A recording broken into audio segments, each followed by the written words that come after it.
हाँ बोलना मारा भाई। ભાઈ નવરાત્રીની શોપિંગ કરવા જાઉં છું, તું આવે છે? પણ યાર મારી સેલરી તો 1 તારીખે આવે છે, હવે હું શોપિંગ કરવા કઈ રીતે જાઉં? ભાઈ હું જોબ ઉપર છું, તમે જઈને આવો. ઠીક છે.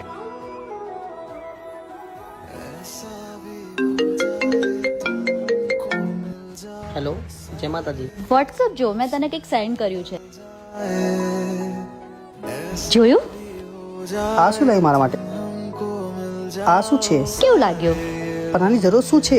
હું નવરાત્રી માટે મારા માટે શોપિંગ કરવા આવી હતી, તો મને લાગ્યું કે હું તારા માટે પણ ખરીદી લઉં, કારણ કે મેં તારા માટે પણ થોડા પૈસા બચાવીને રાખ્યા હતા. અને મને ખબર છે તારી સેલરી 1 તારીખે આવે છે અને નવરાત્રી 22 તારીખે.